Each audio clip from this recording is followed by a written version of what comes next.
اعوذ باللہ من الشیطان اللعین الرجیم بسم اللہ الرحمن الرحیم۔ کتاب گلشن احباب در کیفیت سیر و سلوک اولی الالباب، آیت اللہ علامہ سید محمد صادق حسینی طہرانی کی نہایت ہی گراں قدر کتاب سیر و سلوک کے موضوع پر نہایت ہی اہم موضوعات اس کتاب سے طالبان سبل سلام، طالبان سیر و سلوک کے لیے بیان ہو رہے ہیں۔ آج آیت اللہ نہایت ہی اہم نکات کو سیر و سلوک میں بعنوان نصیحت طالبان سلوک اللہ کے لیے بیان کر رہے ہیں۔ ہماری نظر میں یہ نکات در واقع ابتدا میں ایسے نکات کو بیان کر دینا چاہیے، ایک فہرست کی صورت میں بیان کر دینا چاہیے، ترتیب سے بیان کر دینا چاہیے، تاکہ وہ طالبان سیر و سلوک جو کسی استاد کا انتخاب کرتے ہیں، استاد کے محضر میں جاتے ہیں،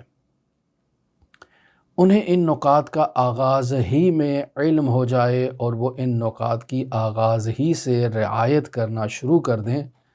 تاکہ ان کا سفر نہایت ہی عمدہ انداز میں آگے بڑھے،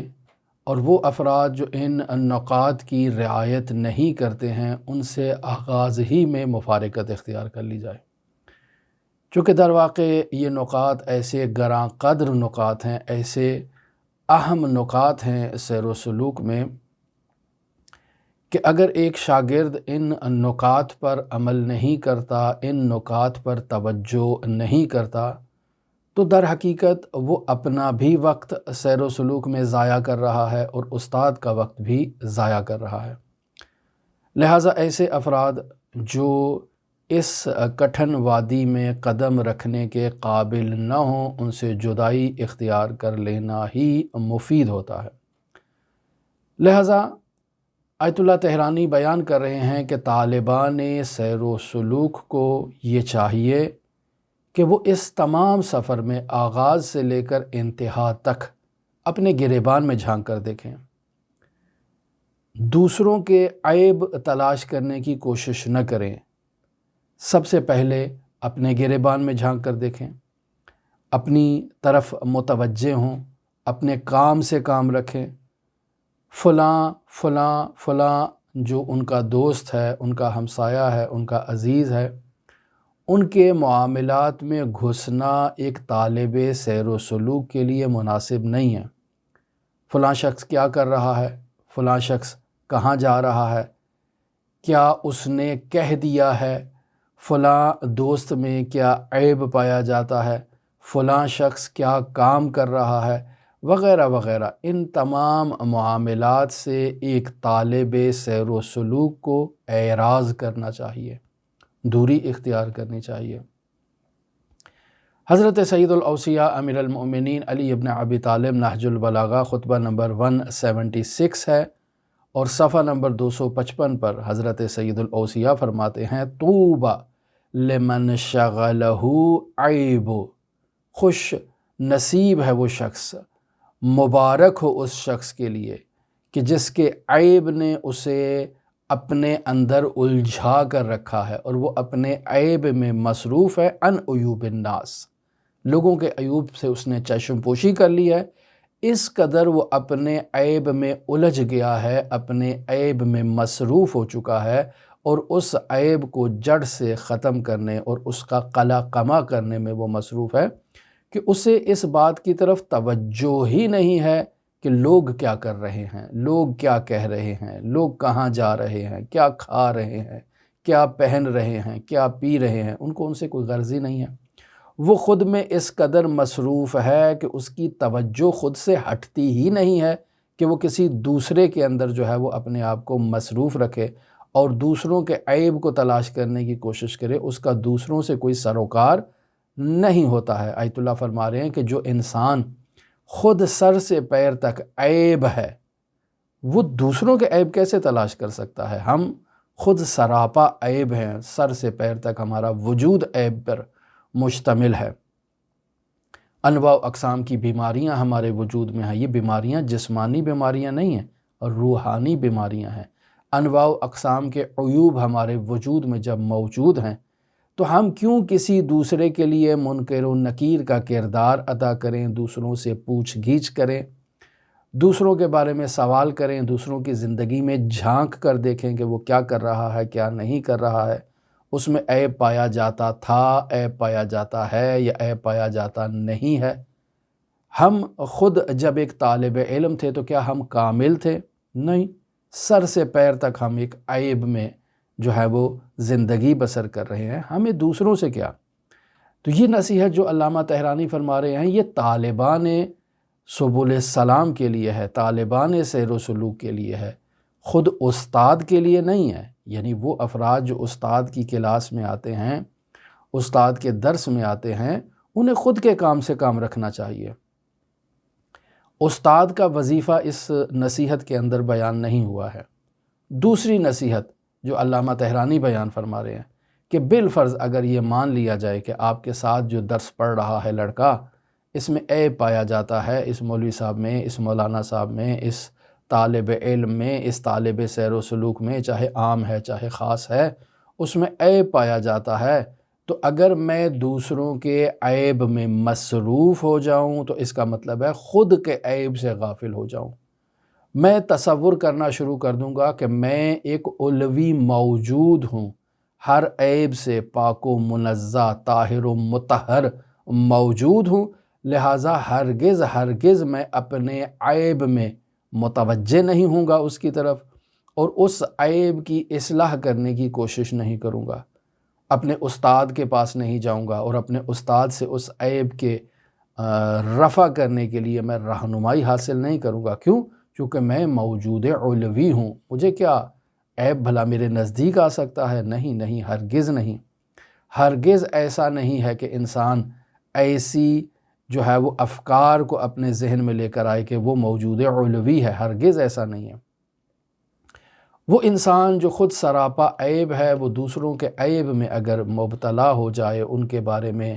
غور و خوض کرنا شروع کر دے تو وہ اپنے عیوب سے غافل ہو جائے گا، خود کو پاک و پاکیزہ و منزہ سمجھنا شروع کر دے گا۔ یہ ایک طالب علم کے لیے بہت بڑی آفت ہے۔ لہٰذا ایسے معاملات میں ان مسائل کو استاد پر چھوڑ دینا چاہیے، طالب علم کو دوسروں کے مسائل سے سروکار نہیں ہونا چاہیے۔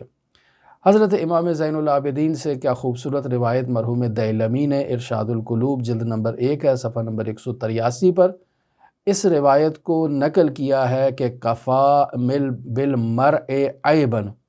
کہ انسان کے لیے بس اتنا ہی عیب اس کے وجود میں کافی ہے، کوئی عیب نہ ہو، صرف یہی عیب ہو کہ ان ینظر فی عیوب غیرہ، کہ وہ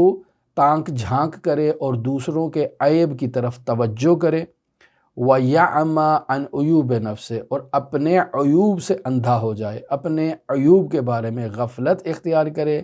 چشم پوشی کرے اور ان کی طرف متوجہ نہ ہو۔ یہ میرے ساتھ جو طالب علم بیٹھا ہے اس میں کیا عیب پایا جاتا ہے، یہ جو میرے آگے بیٹھا ہے اس میں کیا ہے، یہ جو دائیں طرف بائیں طرف بیٹھا ہے، میرا فلاں ہمسایہ ہے، فلاں کاروباری انسان ہے، فلاں مسجد میں نمازی ہے۔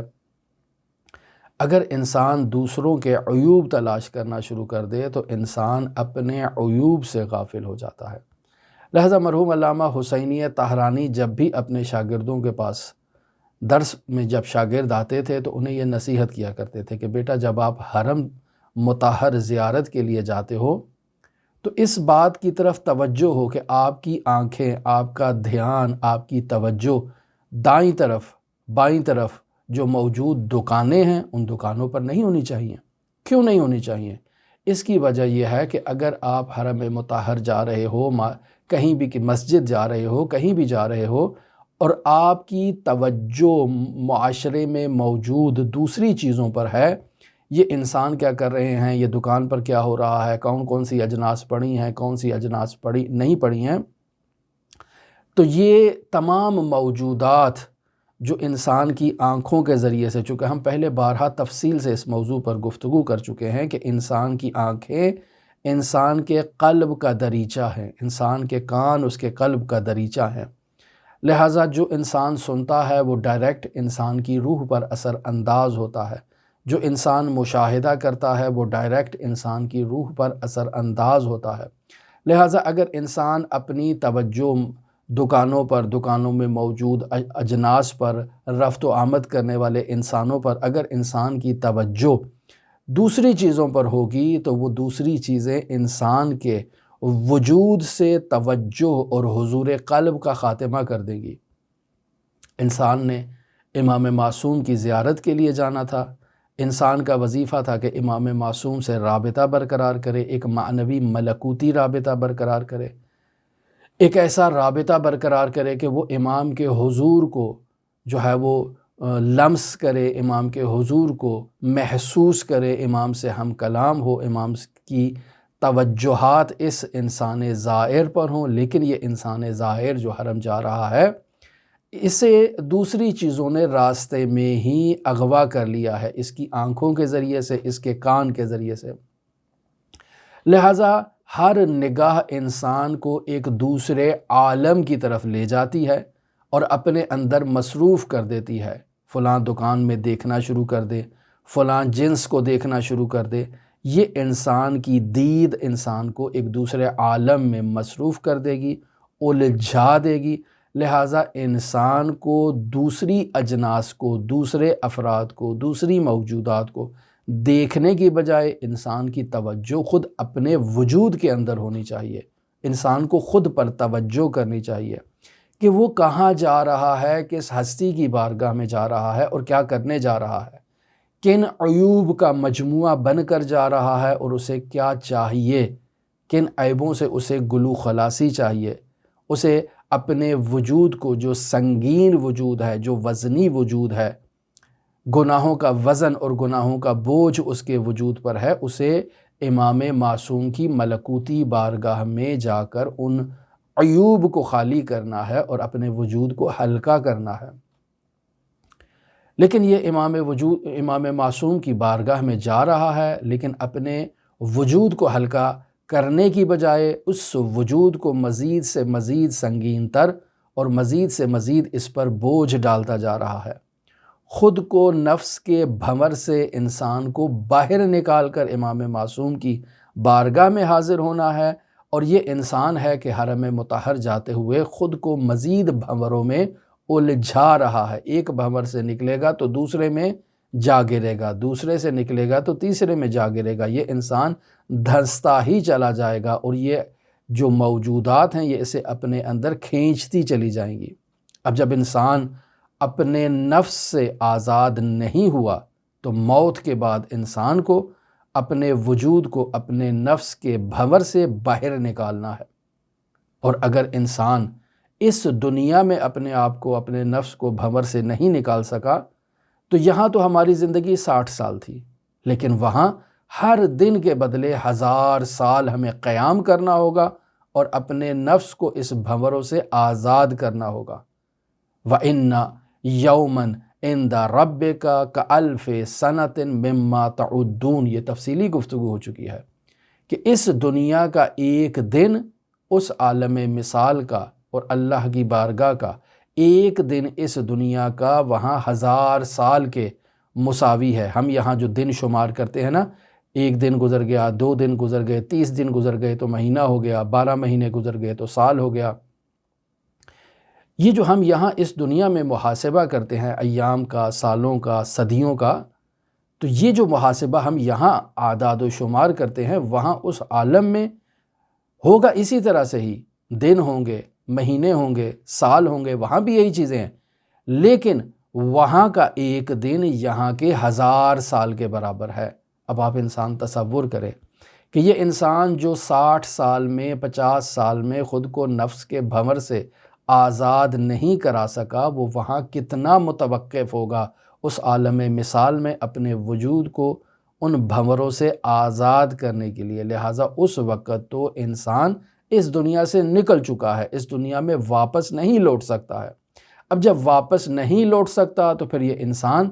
جو ہے وہ خسر الدنیا والآخرہ کا مصداق ہے، یعنی اس نے دنیا میں بھی خسارہ اٹھایا ہے اور اب آخرت میں بھی خسارہ اس کا مقدر بن چکا ہے، اور یہ مقدر اس نے خود اپنے ہاتھ سے لکھا ہے، کسی نے اس کے اوپر مسلط نہیں کیا ہے۔ عزیزان محترم، یہ ہماری گرفتاری ہے، یہ ہماری مصیبت ہے، ہم استاد کا کام خود انجام دینا شروع کر دیتے ہیں۔ ہم خود اپنے مربی، خود اپنے استاد، خود اپنے مرشد، خود اپنے راہبر، خود اپنے ہادی ہو جاتے ہیں۔ وہ کام جو امام معصوم نے کرنا ہے، وہ جو کام اللہ کے ولی نے کرنا ہے، وہ جو کام استاد کامل نے کرنا ہے، ہم ان کاموں میں خود کو الجھانا شروع کر دیتے ہیں اور ایک دوسرے کے بارے میں جو ہے وہ جستجو کرنا شروع کر دیتے ہیں کہ فلاں طالب علم نے کیا کیا، فلاں شاگرد نے کیا کیا، آج کلاس میں فلاں کی نظریں کس طرف تھیں، کیا اشارے کر رہا تھا، کیا باتیں کر رہا تھا، فلاں کو درس سمجھ آیا تھا یا نہیں آیا تھا، وغیرہ وغیرہ بہت ساری ایسی باتیں ہیں۔ تو سوال کیا انسان کامل کی جانب سے ہم تک حق نہیں پہنچا؟ تو یقینی بات ہے کہ استاد کامل نے ہمیں حق دکھا دیا ہے، ہمیں صراط مستقیم کی طرف رہنمائی کر دی ہے۔ اس صراط مستقیم کی حقانیت اس دنیا میں ہم تک پہنچ چکی ہے۔ یہ ہماری اپنی سستی ہے، ہماری اپنی کاہلی ہے، ہماری اپنی غفلت ہے کہ ہم اس دنیا میں جو ہمارے وظائف تھے ہم نے ان وظائف پر عمل نہیں کیا، اور جو ہمارا وظیفہ نہیں تھا، استاد کامل کا وظیفہ تھا، ہمارے راہبر کا وظیفہ تھا، ہمارے امام کا وظیفہ تھا، ہم ان معاملات میں خود کو گھسنے کی کوشش کرتے ہیں۔ اور پھر ایک وقت ایسا آتا ہے جب انسان عالم مثال میں جا کر پھنس جاتا ہے اور اس دنیا سے اب نکل چکا ہے، اور اس دنیا میں انسان نے اپنی زندگی کو انہی معاملات میں ضائع کر دیا ہے، تو انسان وہاں جا کر کہتا ہے یا حسرۃ علی ما فرطت فی جنب اللہ، یعنی اب افسوس ہے، شرمندگی ہے مجھ پر، مجھے اپنے اوپر افسوس ہے کہ میں نے اللہ سے متعلق کتنی کوتاہی کی تھی۔ مجھے جو کام کرنا چاہیے تھا وہ میں نے نہیں کیا، جو مجھے نہیں کرنا چاہیے تھا وہ میں نے ان کاموں میں اپنا وقت ضائع کر دیا ہے۔ لہٰذا ایھا طالبان سیر و سلوک، ہمیشہ خود پر توجہ دیں، اپنی بدبختیوں پر توجہ دیں، اپنی مشکلات پر توجہ دیں، دوسروں کے مسائل میں گھسنا چھوڑ دیں، دوسروں کے مسائل پر توجہ کرنا چھوڑ دیں۔ یہ دوسروں کے مسائل کو حل کرنا، اگر وہ طالبان سیر و سلوک ہیں تو یہ ان کے استاد کی ذمہ داری ہے، آپ کی ذمہ داری نہیں ہے۔ لہٰذا ان مسائل کے بارے میں سوچنا اس فرد سے ہی متوقع ہے جو نفس کے گرداب میں پھنسا ہوا ہے، جو استاد نہیں ہے، ابھی جمعہ 8 دن نہیں ہوئے اسے سیر و سلوک کے اس میدان میں داخل ہوئے اور وہ خود کو مربی بنانا شروع کر دیتا ہے، استاد کی بات پر اپنی بات لانا شروع کر دیتا ہے کہ میری نظر میں ایسا نہیں ایسا ہے۔ استاد نے ایک نصیحت کر دی ہے اور وہ استاد کی نصیحت پر اپنی رائے قائم کر رہا ہے کہ نہیں ایسا نہیں ایسا ہے، یا دوسرے طالب علموں کے بارے میں اپنی رائے قائم کرنا شروع کر دیتا ہے۔ استاد ہر طالب علم کو اپنی اس کی صلاحیت کے پیش نظر اس کی رہنمائی کرتا ہے، لیکن یہ جا کر اس میں مداخلت کرنا شروع کر دیتا ہے کہ ایسے نہیں ایسے ہونا چاہیے۔ تو اگر انسان دوسروں میں خود کو الجھا دے گا تو اس کا مطلب ہے انسان طالب سیر و سلوک نے خود سے غفلت کی ہے۔ لہٰذا جب آیت اللہ تہرانی فرماتے ہیں کہ ایھا طالبان سلوک الی اللہ، جب آپ درس میں تشریف لاتے ہیں تو خود کو اپنے اندر مصروف رکھیں۔ آپ کے دائیں کون بیٹھا ہے، بائیں کون بیٹھا ہے، آگے کون بیٹھا ہے، پیچھے کون بیٹھا ہے، کون کیا کر رہا ہے، کس کو سمجھ آ رہا ہے، کس کو سمجھ نہیں آ رہا ہے، کون سی بات استاد نے کس کو کہی ہے، کس کو نہیں کی ہے، ان مسائل میں گھسنے کی ضرورت ہی نہیں ہے، اور ان مسائل سے آپ کا سروکار ہونا بھی نہیں چاہیے کہ فلاں اور فلاں کے معاملات میں آپ مصروف ہوں۔ یہ آپ کے استاد کی ذمہ داری ہے۔ آپ کا کام خود اپنے اندر مصروف ہونا ہے، خود میں غرق ہونا ہے، اور اپنی خود کو خود کے بھنور سے جو ہے وہ نجات دلانا ہے۔ یہاں مثال دیتے ہیں علامہ تہرانی، فرماتے ہیں جو انسان دریا میں غرق ہو رہا ہے تو کیا وہ اس عالم میں جب وہ غرق ہو رہا ہے تو کیا وہ اپنی نجات کے بارے میں غور کرے گا، یا وہاں دوسرے افراد کو جو ہے وہ نجات دینے کے بارے میں ان کے بارے میں غور کرے گا؟ بھئی تو خود گر رہا ہے، خود زمین کے اندر اور پانی کے اندر دھنستا چلا جا رہا ہے۔ جب تو خود کو نہیں بچا سکتا تو دوسرے کو کیسے بچا سکتا ہے؟ یقینی بات ہے وہاں ایک ایسا عالم ہوتا ہے نفسا نفسی کا کہ انسان خود کی نجات کی تلاش میں ہوتا ہے کہ خود کو نجات دلائے۔ فرماتے ہیں وہ انسان جس پر دیوار گرنے والی ہے اور گر رہی ہے، وہ خود وہاں سے بھاگنے کی کوشش کرے گا یا وہاں دوسرے موجود انسانوں کو پکڑنے کی کوشش کرے گا؟ یقینی بات ہے کہ جب انسان پر دیوار گر رہی ہے تو اس کا پہلا قدم یہ ہوتا ہے کہ وہ وہاں سے نکلنے کی کوشش کرے۔ اگر توان ہو تو کسی کو اٹھانے کی کوشش کرتا ہے، وگرنہ نہیں، انسان خود بھاگنے کی کوشش کرتا ہے۔ کیوں؟ چونکہ خود اس کے اوپر موت منڈلا رہی ہے، اور جس کے اوپر موت منڈلا رہی ہو وہ خود کو اس موت سے نجات دینے کی کوشش کرتا ہے۔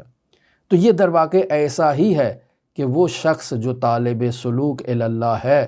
جو استاد کی بارگاہ میں آیا ہے استاد سے فیض حاصل کرنے کے لیے، اس کی یہ ذمہ داری ہے کہ خود کو بھنور سے نکالے۔ یہ دائیں بائیں جتنے افراد یہاں درس میں کلاس میں موجود ہیں، یہ استاد پر اعتماد کرتے ہوئے آئے ہیں۔ یہ استاد کی ذمہ داری ہے کہ استاد انہیں اس بھنور سے باہر نکالے، استاد انہیں نجات دلائے۔ مجھے ان کے عیب کے بارے میں جاننا بھی نہیں چاہیے، اور ان کے عیب کے بارے میں وظیفہ بھی معین نہیں کرنا چاہیے، اور استاد کے سامنے تو اظہار بے ادبی کرنا اصلاً مناسب ہی نہیں ہے۔ لہٰذا دوسروں کے بارے میں گفتگو کرنا، دوسروں کے عیب تلاش کرنا، اس سے ایک طالب علم کو، ایک طالب سلوک اللہ کو پرہیز کرنا چاہیے، اور اگر وہ پرہیز نہیں کرے گا تو ہرگز منزل مقصود تک وہ شخص نہیں پہنچ سکے گا۔ لہٰذا یہ ایک نہایت ہی اہم نقطہ ہے جسے طالبان سلوک اللہ کو جو ہے وہ اچھی طرح سے اس کی طرف توجہ کرنا ہے، اپنے دل کی گہرائیوں میں، اپنے قلب کے اوپر اسے تحریر کر لینا ہے، اپنا نصب العین بنا لینا ہے اگر وہ چاہتا ہے کہ کامیاب ہو۔ پھر یہاں آیت اللہ دعا کر رہے ہیں کہ انشاءاللہ خداوند متعال ہمیں یہ سعادت بخشے، ہمیں یہ توفیق عطا کرے کہ ہم جو ہے وہ اپنی طرف متوجہ ہوں اور اپنی اصلاح کے لیے حد اکثر کوشش کریں، اپنے اوقات سے استفادہ کریں، اپنے استاد سے استفادہ کریں، تاکہ راہ کمال پر ہم مقام فنا تک پہنچیں، اور اس مقام فنا تک پہنچنے کے لیے ہمیں سعی و کوشش کی ضرورت ہے۔ آخری مطلب جو بعنوان نصیحت اور تیسری نصیحت کے طور پر آیت اللہ تہرانی بیان کر رہے ہیں کہ در واقع اس نقطے کو سب سے پہلے بیان ہو جانا چاہیے، اور وہ نقطہ یہ ہے کہ انسان جب ایک استاد کے پاس جاتا ہے درس حاصل کرنے کے لیے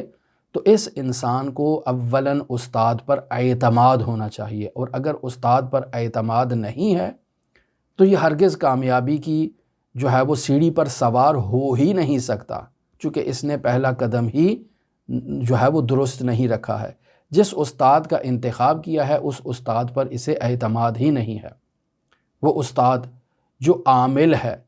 جو اہل بیت کی ولایت رکھتا ہے، جو اہل بیت کی معرفت رکھتا ہے، جو فقہ اسلامی کو جانتا ہے، شریعت مقدسہ مطہرہ اسلامیہ کو مجھ سے بہتر جانتا ہے، فقیہ اہل بیت ہے، اس نے حلال الہی حرام الہی کو مجھ سے بہتر پڑھا ہے،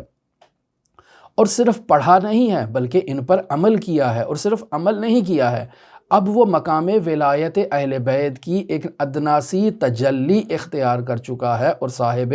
نفس قدسیہ کا مالک ہو چکا ہے۔ میں نے ایک ایسے استاد کو انتخاب کیا ہے کہ جو پاکیزہ ہے، جس میں کسی قسم کا جو ہے وہ عیب موجود نہیں ہے، چونکہ وہ نفس قدسیہ کا مالک ہے۔ اب ایسا استاد جب میں نے انتخاب کر لیا ہے تو مجھے اس استاد پر اعتماد ہونا چاہیے، مجھے اس استاد کے کلام کی، احکام کی، دستور العمل کی، وظائف کی توجیہ اور تعویل نہیں کرنی چاہیے، چونکہ یہ میرا وظیفہ ہی نہیں ہے۔ لہٰذا آیت اللہ صادق طہرانی کہتے ہیں کہ ہمارے مرحوم علامہ والد آیت اللہ حسینیہ طہرانی کی زندگی میں بھی یہ مشکل پیش آیا کرتی تھی کہ جب وہ کسی کو کوئی بات کہتے تھے تو بعض لوگ توجیحات اور تعویلات اور ان کی بات کی تحلیل اور تجزیہ و تحلیل کرنا شروع کر دیتے تھے۔ مثلاً وہ کہا کرتے تھے کہ استاد کی بات کا ایک ظاہر ہے، ایک باطن ہے، ہم اس باطن تک پہنچ چکے ہیں، اور فلاں شخص جو ہے وہ ابھی ظاہر پر پہنچا ہوا ہے، وہ کلام کی گہرائی تک نہیں پہنچا۔ جب وہ ایسی توجیحات اور اشتباہات سے استاد کے کلام کی توجیہ کرتے تھے تو اس کا نتیجہ یہ ہوتا تھا کہ وہ راہ راست سے بھٹک جاتے تھے۔ اللہ کے ولی کے کلام کی توجیہ خود اللہ کا ولی کرے گا، خود استاد کرے گا۔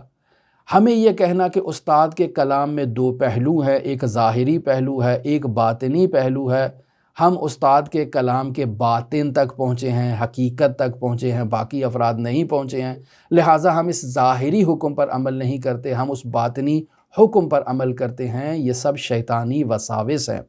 استاد جب حکم دیتا ہے کہ یہ کام کرو تو یہاں تجزیہ کرنا، تحلیل کرنا، نظر دینا یہ ایک طالب سلوک کا وظیفہ نہیں ہے۔ اس کا وظیفہ یہ ہے کہ انسان طالب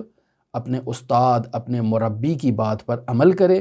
استاد اور مربی کے کلام کی توجیہ تلاش کرنا، تجزیہ و تحلیل کرنا، فقہی دلائل تلاش کرنا کہ یہ استاد کی بات فقہ سے مناسبت نہیں رکھتی ہے، یہ کلام سے مناسبت نہیں رکھتی ہے، یہ اصول سے مناسبت نہیں رکھتی ہے۔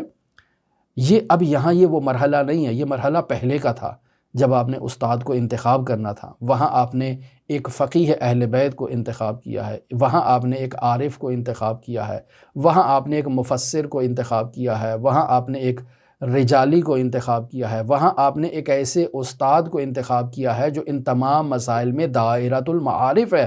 اور صاحب نفس قدسیہ ہے، پاکیزہ ہے، جس نے خود کو اہل بیت کی تعلیمات میں فنا کر دیا ہے علماً و عملاً، اور اب اہل بیت کے نور کی ایک تجلی کا مجسمہ صاحب نفس قدسیہ ہو چکا ہے۔ تو اب یہاں اس مرحلے میں استاد کے جو کلام کی توجیہ کی گنجائش ہی باقی نہیں رہتی ہے، جو اس نے کہہ دیا اس پر انسان کو عمل کرنا ہے۔ ہاں اگر توجیہ کرنا ہے تو اساتید ایک دوسرے کے کلام کی توجیہ کر سکتے ہیں۔ مثلا مرحوم علامہ حسینی طحرانی کے کلام کی اگر توجیہ کرنا مقصود اور منظور ہے تو ان کے استاد حاشم حداد اس کی توجیہ اور تحلیل کریں، یا اگر حاشم حداد کے کلام کی توجیہ و تحلیل کرنا ہے تو ان کا ممتاز شاگرد جس کا حشر و نشر ان کے ساتھ ساری زندگی رہا ہے، جو ان کو قریب سے جانتا ہے، وہ ان کے کلام کی توجیہ کریں۔ یہ طالب علم جس کو جمعہ 8 دن نہیں ہوئے مدرسے میں آیا ہے، تازہ اس نے استاد سلوکی انتخاب کیا ہے، اور اب یہ استاد کی کرسی پر بیٹھ کر استاد کے کلام کی توجیہ کرنا شروع کر دے کہ ایسا نہیں تو ویسا ہے، ویسا نہیں تو ویسا ہے، تو ایسا انسان کبھی منزل مراد اور منزل مقصود تک نہیں پہنچ سکتا۔ لہٰذا اس کا وظیفہ کیا ہے کہ اولاً درست استاد کو انتخاب کرے۔ اگر استاد درست انتخاب نہیں کیا تو چھوڑ دے، لیکن اب استاد اس نے درست انتخاب کر لیا ہے تو پھر جو استاد نے حکم دیا تو اپنی زبان سے نہیں، اپنے عمل سے کہے چشم، ٹھیک ہے، آمنا، سلمنا، صدقنا و عملنا، نہیں، اپنے عمل سے اس کی جو ہے وہ ثابت کرے کہ یہ استاد کا فرمان بردار، استاد کا مطیع، استاد کا فرمان بردار شاگرد ہے۔ لہٰذا استاد کے کلام کی توجیہ کرنا کہ اس کا ظاہر ہے، اس کا باطن ہے، فلاں شخص ظاہر تک پہنچا ہے، ہم باطن تک پہنچے ہیں، یا فلاں باطن تک نہیں پہنچا ہے، یا ہم باطن تک نہیں پہنچے ہیں، یہ ساری چیزیں شیطانی وساوس ہیں۔ جو کلام استاد نے کہا ہے، ہمارا وظیفہ ہے کہ جو چیز ظاہر میں ہم تک استاد نے ہمیں حکم دے دی ہے وہ ہمارے لیے حجت ہے، اور ہمارا عمل اس کے عین مطابق ہونا چاہیے۔ اور بالفرض اگر کلام کا کوئی باطن ہے تو اولاً استاد کو یہ چاہیے کہ وہ باطن ہم تک پہنچا دے، اور اگر ہم تک استاد نے نہیں پہنچایا تو اس کا مطلب ہے کہ ہم ابھی اس سطح پر نہیں ہیں کہ اس باطن کو پہچان سکیں۔ لہٰذا ہمارا وظیفہ اسی ظاہر پر عمل کرنا ہے جو استاد نے ہمیں دیا ہے۔ اس ظاہر کے پیچھے جو باطن ہے جس تک ہم نہیں پہنچ رہے ہیں اور نہ ہی استاد نے ہمیں کہا ہے، ہمیں اس کی توجیہ اور تعویل کرنے کی ضرورت نہیں ہے۔ یوں تو ایسے مسائل میں طالبان سلوک اللہ کو بہت ساری نصیحتیں، بہت سی باید و ناباید کہی جا سکتی ہیں اور بیان ہونی چاہیے، لیکن چونکہ ہم خود مقام استادی پر یہاں موجود نہیں ہیں، ہم ایک عظیم الشان عارف کے کلام کو آپ کے سامنے بیان کر رہے ہیں، لہٰذا چونکہ علامہ صادق طحرانی نے اپنے والد اور ان کے اپنے استاد سے جو 3 نصیحتیں کی ہیں، ہم انہی 3 نصیحتوں پر اکتفا کرتے ہیں اور اپنی گفتگو کو یہیں پر ختم کرتے ہیں۔ دعا گو ہیں کہ خداوند متعال